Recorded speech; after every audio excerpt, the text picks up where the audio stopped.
Yes, yes, yes. Magandang hapon muli sa ating mga kasama. Nandito na naman si Kuya Goods nagbabalik. At syempre, kung di ka pa nakasubscribe, pa-subscribe na lang po at hit mo na rin yung bell para lagi kang updated sa ating mga video. Talo na? Nanalo pa? Grabe mga kasama, no? Yan yung mga katanungan ng ating mga kababayan. Bakit may ganong kwento? Naknambugi? Dismayado ang ating mga kababayan, lalong-lalo na ho. Ang milyon-milyong Pilipino, at especially sa Maynila, nangyari. Talo na ito eh. 1,000 lamang. Tapos ngayon disqualified? Bakit? Na-disqualified po. Si Joel, sino ba to? Si Uy. Yung nakalaban nito. Ang problema, bakit pinayagan? Bakit? Malakas ba? Bakit? Magkano ba? Yan ang mga katanungan, pero nakalike ka na ba? I-like mo muna yung video natin. Share mo na rin, ha? At kung bago ka pa lang sa aking channel, pasubscribe na lang po at i-bell all nyo para nakakatanggap kayo ng notification. Eto na. Comelec. Binabaluktot ang batas. Maaari, mga kasama. Kasi bakit ganun? Kung gusto nila ipanalo, pwede ipanalo. At nagsalita na ho si Atty. Respicio, naghain sila ng reklamo. Bakit? Bumisita yung isang tumatakbong congressman noon. Nag-courtesy call. Kanino? Dito, sa nababanggit na pangalan. Malaki rin pala dumorobo, no? Kailangan mo ng 300 million para maipanalo. Yun ang sabi sa video. Pero simulan na natin dito. Matapos ang pagkatalo sa 2025 elections, balik kongreso na si Benny Abante. Idineklara ng COMELEC na panalo si Manila 6th District Representative Bienvenido Benny Abante Jr. na wagi sa botohan nitong May 2025. Ito lang ang tanong. Mga kasama, kayo ho ba ay naniniwala na nanalo ito? Paano? Pag talo na. Ano silbi ng eleksyon na yan kung kayo-kayo lang pala ang gumagawa ng sarili niyong batas na pwedeng ma-disqualified ang nanalo? Kagaya kay Duterte Party List. Ano nangyari? Hindi may proklama dahil meron na problema. Si Duterte Youth Party List ay naghain bago mag-eleksyon. Ang problema, natakot sila. Baka matuloy yung impeachment labang kay Bungit-ngit. Kaya hindi na ho pinaupo. Ang tanong, paano nanalo ang mama? Ayan, tanong nyo. Ayan, sagutin nyo sa comment section. Paano kaya ito nanalo? Pinawalang bisa kasi ng COMELEC ang Certificate of Candidacy ng kalaban niyang si Luis Joey Chua Uy. Pero pwede pang iapela ni Uy ang desisyon. Katakataka na matapos i-delete ng COMELEC ang lahat ng files na related sa May 2025. Bakit yun i-delete?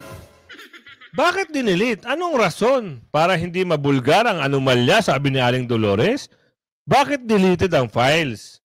Yan ang malaking big question. Ngayon, dahil sa dami na ng reklamo patungkol dito sa milik-milik chair na ito, napapanahon na raw, sabi ni Aling Ledesma. Kayo nang bahala. Diyan sa mamang yan, sabi ni Aling Ledesma. Katunayan yan, si Atty. Respicio at isang congressman po ba o attorney rin? Naghain na ho ng reklamo. Kung sino naman gusto maghain ng reklamo, baka masundan pa ito. Naku. Aling Ledesma, naku, huwag kang maghikayat. Baka mamaya matastas ito. At mawala ng trabaho. Baka mamaya ma-impeach pa. Matanggal sa kanyang pinagkakaupuan. Diba? Minamanipulan nyo kung ano yung resulta eh. Taong bayan naglukluk sa kanila. Tapos ganyan ang gagawin nyo ba? Wow! 5 polls, tsaka inanunsyo na panalo itong si Benny Abante. Naku po, tsaka ang rason para daw may transparency. Paanong magiging transparent ang COMELEC? Grabe, kung kayo mismo ang nagpautos na i-delete na mismo ang mga files na pwedeng maging source ng ebidensya sana para maimbestigahan ng mabuti kung anong nangyari sa 2025 elections. Kino-question din ng netizens ang pagkakansela ng registration ng Duterte Youth Party List. Kayong wala namang basehan. Tila wala ng delikadesa ang gobyernong ito.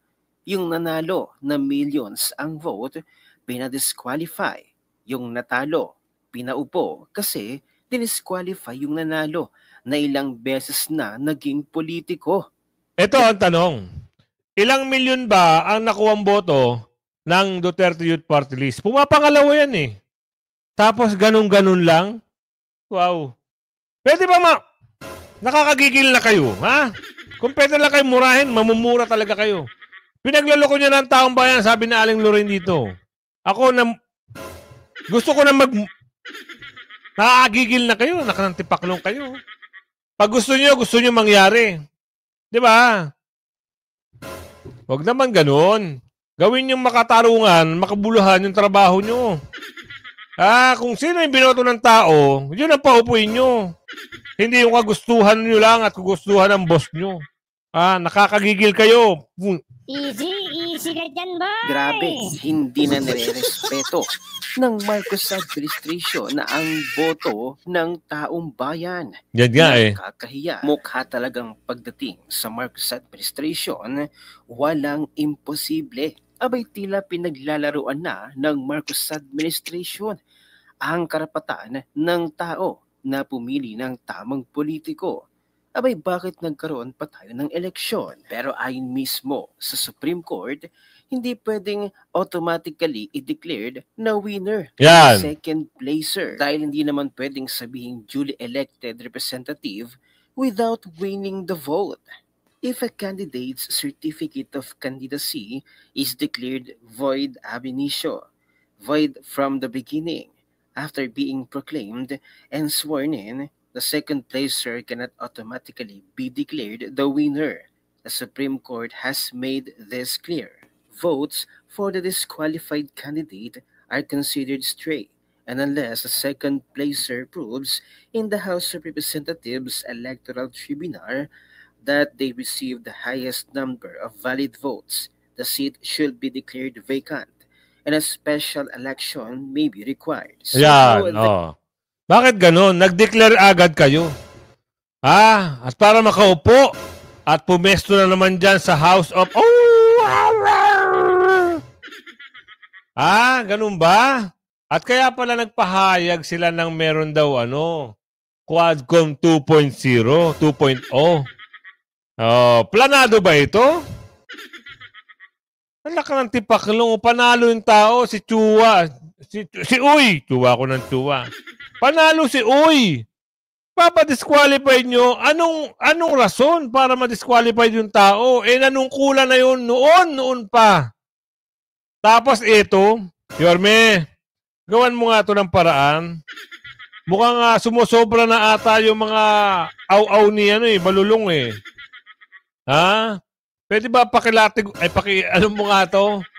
Naknang tipaklong taga Maynila. Naniniwala ba kayo na nanalo ito? Pwede kayong magsalita. Hindi. Pwede kayong mag-type dyan sa comment section. Hindi kami naniniwala. Oo. Paano ka maniniwala Oo, yan yung mga ng taga-house, Sila. Maraming galit dyan. Sabi ni Alan Desma. Then did Benvenido Benny Abante get declared as the duly elected representative without winning the vote? Hindi ba't ang kapal? Kaya't ang nanalong si Chua Uy sa 6th District ng Manila na dinisqualify ng COMELEC dahil sa kanyang citizenship. Kaya't idineklarang panalo si Benny Abante. Bakit daw itong si Erwin Tulfo? Malinaw ang kanyang... Saka isa pa, nakaupo na yan dati, nanalo na yan dati. Si Uy na yan, naging congressman na yan. Bakit ngayon disqualified? Dahil, hindi ho. Huwag ho kayong peke. Huwag kayong masyadong nagmamagaling. Oo, ginawa nyo, tinarget nyo talaga. Gusto nyo talaga makaupo. May plano na naman sila mga kasama. Sabi ni Aling Marie. Citizenship na mayroong pagiging Amerikano ay hindi na pagdesisyonan ng COMELEC. Abay grabe na ang ginagawa ng COMELEC. Abay baka sa susunod na linggo, panalo na rin sila Dan Fernandez at si Kimbo. Magtataka pa ba tayo? Narito ang buong reaksyon ni Madara Hug, panoorin natin. Ito yung bago. Diniklarang panalo si Congressman Benny Abante ng 6th District ng Manila. Na-disqualify kasi si Chua Uy dahil sa citizenship, sabi ng COMELEC. Yung kay Erwin Tulfo na klaradong-klarado na naging Amerikano dahil naging sundalo, hindi madesisyonan. Aywan ko na. Duterte yun, na-disqualify din. Sunod yan. Panalo si Dan Fernandez. Ayan ang masaklap. Baka mamaya nanalo nga. Gawin nilang panalo yan. O yung mga nagtatalo, ibalik sa pwesto. Tapos yung mga kalaban disqualified. Di malabo kasi ginawa na nga nila eh. Kaya asar na asar, itong si Atty. Respicio, ipasok natin. Ni Jordan Pisaras para magsampa ng kaso laban kay COMELEC Chairman George Garcia. Yan! Sa lahat ng pandalayang kanyang ginawa ngayong eleksyon 2025. Ang bigating aligasyon ni Atty. Pisaras ay dumalaw si Atty. Pisaras noon October 2024 sa opisina ni Chairman George Garcia para magkorte si Col dahil first time niyang tumakbo bilang congressman ng District 1 ng Bohol. At tinanong niya lang si Chairman George Garcia, meron po ba kaming assurance na may papatupad natin ng maayos ang lahat ng ating election laws ngayong election process na ito? Ang sagot ni Chairman George Garcia ayon sa petisyon ni Atty. Pisaras ay, ilan ba ang botante mo sa iyong distrito? Ang sabi, 300,000 po. Ang sagot ni Chairman George Garcia, kailangan mo ng 300 million pesos para manalo. What? Anong suggestion yun? Ibig sabihin ba nangingi ka ng 300 million pesos para maipadalo mo si Atty. Pisaras bilang congressman ng District 1 ng Bohol? Grabe, no? Si Atty. Pisaras na itong kalakaran na ito ng COMELEC ay widespread sa buong Pilipinas at ginawa nila sa mga kandidato noong nakaraang eleksyon. At yung mga nagbayad sa COMELEC ay siyang mga nanalo ngayong election process na ito. Dahil sa statement ni Chairman George Garcia, kailangan mo ng 300 million pesos para matalo. Paano mo i-interpret yung salitang iyon? Chairman George Garcia, sagutin mo nga, ano ang ibig sabihin nung sinabi mo kay Atty. Pisaras na kailangan niya ng 300 million pesos para manalo? Magkano ang sinabi mong halaga para sa mga ibang kongresista, ibang mga kandidato na lumapit sa iyo? Kaya hindi po nakapagtataka yung mga sinasabi na mayroong bilyong-bilyong salapi na nasa isang bank account, na nasa isang lugar, na ang may-ari ay isang makapangyarihang tao sa COMELEC. Hindi po ito chismis lamang. Ito po ay totoong aligasyon. Ito po ay pinaninindigan ni Atty. Pisaras. Nandoon po sa loob ng petisyon. Ito po ay isinasampa namin sa Korte Suprema para ang mga justices natin mismo ang mag-imbita kay Chairman George Garcia at sa kanyang mga kasama na sagutin ang mga aligasyong ito dahil ito po ay totoo. Ano ang ibig sabihin mo, Chairman George Garcia, noong sinabi mo kailangan niya ng 300 million pesos para manalo ngayong eleksyon na ito? Kasama po dyan yung maling paggamit ng COMELEC ng version na software doon sa automated counting machine. Ito ba yung paraan para isagawa ninyo yung gaya na inyong ginawa? Ang na-audit po ay version 3.4. Bakit nyo ginamit yung version 3.5? Nandun ba sa version 3.5 yung gaya na inyong in-implement? Ganon din po ang maling pag-implement ng COMELEC pagdating sa transmission ng mga election results mula doon sa automated counting machines papunta sa mga servers. Ang sabi po ng batas, diretso dapat mula sa automated counting machines papunta sa mga servers ang resulta ng eleksyon. Pero sabi mismo ni Chairman George Garcia na dumadaan muna pala sa data center 3 yung mga resulta ng automated counting machine. Therefore, namamanipulate po yung data sa gitna. Hindi po sinunod yung batas. Chairman George Garcia, sagutin mo po ulit ito. Ito po ba ay ulit ang inyong paraan para isagawa ang pandaraya noong nakaraang eleksyon? Chairman George Garcia, kailangan nyo pong sagutin lahat ng ito dahil lahat pong aligasyon na ito ay seryoso po. Kailangan nyo pong sagutin para sa susunod na eleksyon, hindi na po ito mangyari ulit. Ipinapasa na po namin sa inyo ang bola. Ang sagot na lang po ay nasa inyong bunganga. Sabihin nyo na lang po ang totoo dahil wala na kayong ligtas. Seryoso na po kami. Papanagutin po namin kayo sa Supreme. Yari ka ngayon, Garci. Yari ka ngayon. Pananagutin ka na. Dahil sa mga pinagagawa mo. Nanggigigil na sa'yo mga taong bayan, ha? Nanggigigil na sa'yo si Aling Ledesma, si Aling Marie, si Aling Dolores. Lahat ng nandito sa karakter, nanggigigil na. Oo, nakakapikon ka na. Ang bilis-bilis nyo mag-proclaim pag mga kakampi nyo, sabi ni Aling Ledesma. Yung mga nanalo na milyon-milyong boto, ayaw nyo iproklama. Bakit? Ha? Utos ba ng amo mo? Nanggigigil talaga sila. Kaya nga may sagot din dito. Comelec, binabaluktot ang batas. Patapusin muna natin ito si Atty. Respicio. Kasama po sa prayer namin na ipanisba si Chairman George Garcia dahil karapalan po ang ginawa nilang mga paraan ngayong nakarang eleksyon na ito. Sino po ba ang responsable sa pagsasagawa ng maayos na eleksyon? Hindi po ba ang Comelec, ang Commission on Elections? Sino po ang nagpo-compose ng Commission on Elections? Mga commissioner na pinapangunahan ni Chairman George Garcia. Siya ang nagdidepensa ng mga palisiya na kanyang sinagawa. Meron mang taong dapat managot sa prosesong ito. Lahat ng pandaraya at pagkakamali, walang iba kundi si Chairman George Garcia. Nang ihingi rin kami ng tulong mula sa National Bureau of Investigation bilang ahensya na dapat magsagawa ng investigasyon ng mga ganitong anomalya.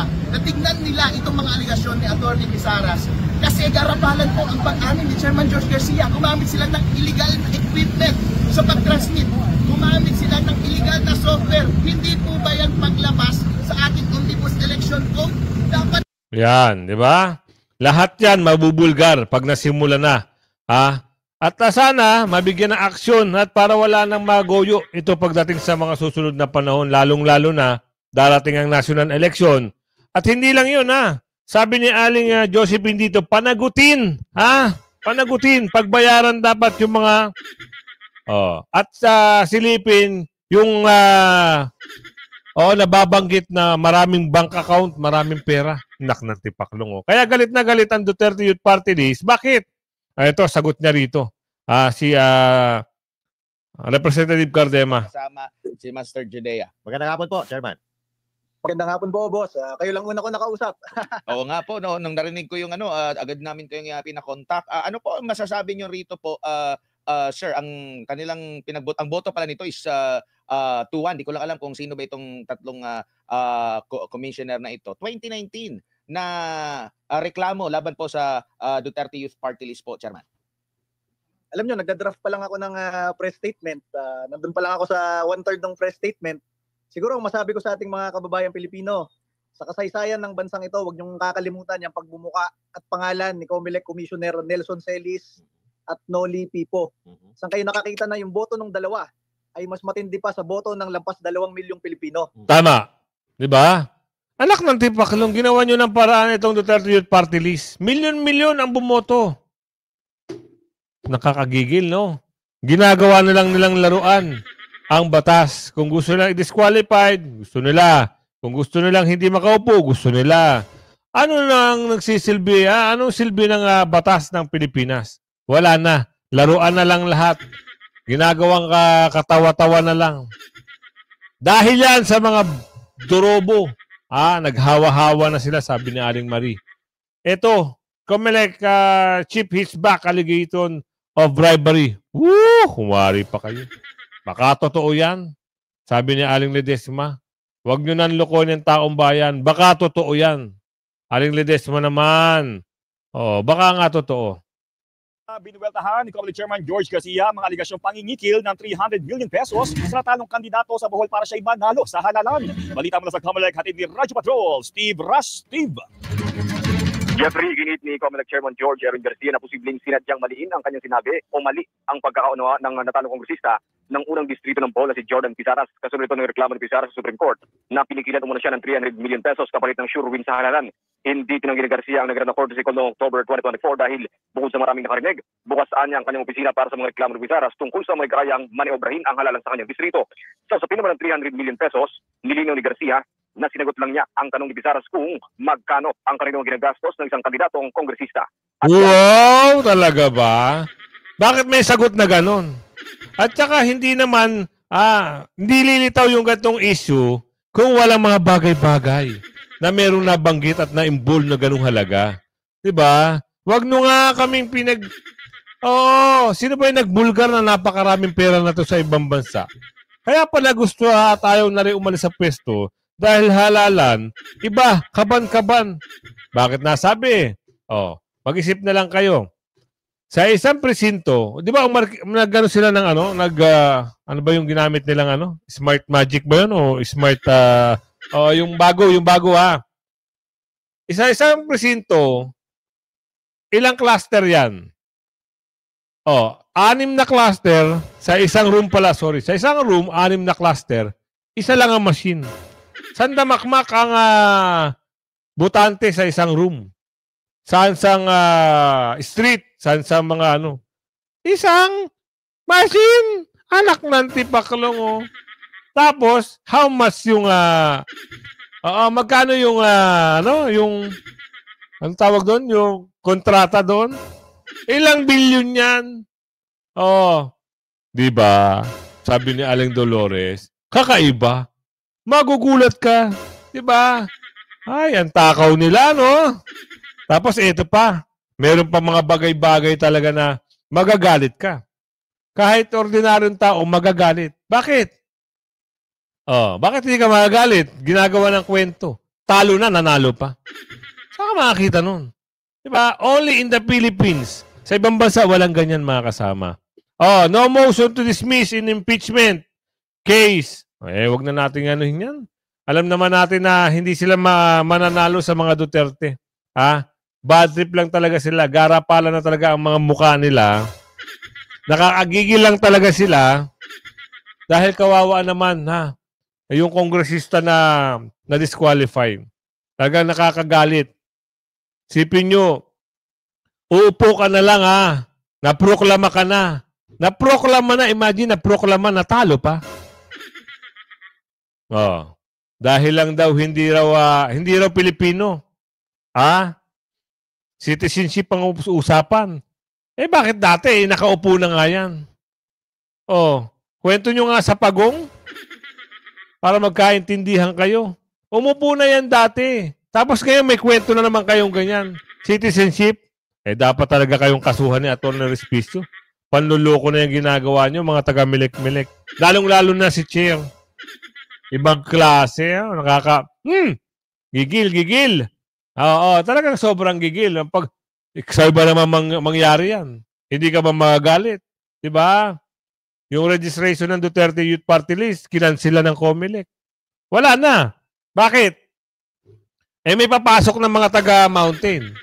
Gabriela, Umbrella, ang gustong ipalit. Mantakin nyo. Andyan na naman sila. Halos lahat. Andyan na sila. Nakakagigil, no? Talagang gusto nilang papasukin yung mga taga-mountain dyan sa Kamara. At sila ang mga magngangaw-ngaw dyan. Magngangaw-ngaw at ubusin ng kaban. Kampi-kampihan talaga sila. Wala ka nang mapipili sa kanila. Sana bilisan ng lalo na si Atty. Glenn Chong. Isiwalat niya lahat ng mga baho nito ni Garci para matauhan at makulong man lang. Diba? Isipin nyo ikaw, ang hangarin mo lang, lalo na si Congressman Uy, hangarin niya magserbisyo. Ano nangyari? Diba? Ano nangyari? Biglang na-disqualified. Bakit? Ang tanong, utos baka mo? Baka may utos naman talaga. Ayaw lang nilang magsiamin sa utos na yun. Baka daw mabulgar agad Nakakabuwisit, talagang madidismaya ka. Talagang, kumbaga sa ano ba tawag doon? Sa panalo, winner na, nabokya pa. Ikaw ba naman, ikaw ba naman? Gumastos ka ng kaperahan para lang makuha mo yung pagkapanalo. Siyempre, tiwala rin sa'yo yung constituent nyo. Tiwala sa'yo. Tapos ito, walang tiwala sa kanya. Nanalo pa. doon sa hindi pinagkatiwalaan ng District 6. Nangyari. May magic, sabi ni. At eto pa ang masaklap doon. Dinilit pa yung mga files, sabi dito sa video. Dinilit pa yung files. Ano meron? Sige nga. Ay, balik natin yung video doon kaya... balik natin na. Pasok. Panalo si Kimbo. Ewan ko, Comelec, bahala. Sayang ang bayot. Napaka-interesting nito. Alam nyo, nagtatago si Romualdez sa likod ng mga taong nagsasalita para sa kanya. He does not speak. He does not give answers to questions. Why? Yun nga, sabi ko na, ayaw niya masira eh. Bakit? Dahil nga, kakandidato siya sa 2028. Sisirain niya yung kalaban niya, pero siya ayaw magpasira. Ang nagiging problema lang is that nagiging duwag siya. If you are truly a leader, kaya mong harapin kahit anong kontrobersiya. Kaya mong humarap sa kahit na sinong tao at kaya mong sumagot sa kahit na anong katanungan. Yan ang wala kay Romualdez na nagsasabing all of this is about accountability. Accountability ba kamo, sir? Why don't you start accounting for yourself tama. For the people? Lalo-lalo na yung bilyon-bilyon na pondo ng ayuda. Sabi nyo, it can easily be verified. Sige nga, ilatag nyo nga lahat kung saan napunta yung pera ng ayuda at yung ba ay katumbas ng mga perang kinuha nyo sa PhilHealth, PDIC, Land Bank, DBP, at sa mga iba pang government-owned and controlled corporations, at of course, sa mga loans at sa pagbibenta ng mga assets and gold ng Pilipinas. Sige nga, if it's worth it. Yeah? Sayang ang bayot! Patuloy si Pangulong Marcos sa kanyang pag-iikot sa mga paaralan para tingnan ang kalagayan ng mga mag-aaral at ng mga silid-aralan. At napansin niya na talagang grabe ang kalagayan ng ating mga silid-aralan. Dika-dikada daw itong napabayaan ng mga nakaraang administrasyon. Sabi? 3 taon ka na dyan. Ngayon mo lang napansin yan. Saan ka ba umiikot dati? Ang galing nila mamuna, ano? Oo, ang galing nila. Wala nga proyekto. Ngayon, nasa ng pondo, hindi nga mahagilap. Tapos ngayon, pupuna kayo. Sasabihin nyo, walang ginawa yung dating namuno. Asa naman yung ginawa nyo? Saklap, no? Baka mamaya pagdating ng araw, lahat yan balik sa'yo. Problema nga nito, yung kababayan natin sa Diba? Ang sagot niya parang walang kawenta-wenta. Kawawa ang Pilipino pag ganito nangyayari. Kawawa. Sobrang kawawa. Diba? Isipin nyo. Ikaw, aasahan ka ng ating kababayan na makakatulong ka sa kanila, pero ang sagot mo, parang walang kasigla-sigla. Sabagay, pa-4 na taon na ba eh? 3 taon, pa-4 na nga. Konti na lang. Konti na lang. 25, 26, 27. 3 taon pa. Papasok na nga itong pa-4. Kaya kayo mga kasama, hi! Sabagay, no? Kahit manalo yung gusto mo, ginagawa nila ng paraan eh. Easy ka dyan, boy! Ginagawa nila ng paraan. Baka nga sa susunod, sabi ni Sir Madarahug, yung mga nagtatalo, manalo muli. Dahil merong utos, sabi ni Aling Ledesma. Saklap! Pag ganyan ang mangyayari, simula ngayon hanggang sa mag-eleksyon ng nasyonal, wala na. Kaya mas maganda lang may tuloy yung 10 kaso dito sa Milik-Milik Chair. Panagutin. Kung alam naman na yun ang merong ginawang kasalanan, eto pa, isa dito. Bakit mo i-delete yung files ng 2025 election? Ano ang purpose mo? Sige nga. Tatanong lang kami. Lalo-lalo na si Aling Ledesma. Nagtatanong siya. Ano ang purpose mo? Ano sagot? I-type nyo sa comment section. Kaya kung umabot ka sa video natin na ito, sabihin mo saan lugar ka. At shoutout sa'yo ng bonggang-bongga. At lagi kayong mag-like and share. Hanggang sa muli. Bye-bye.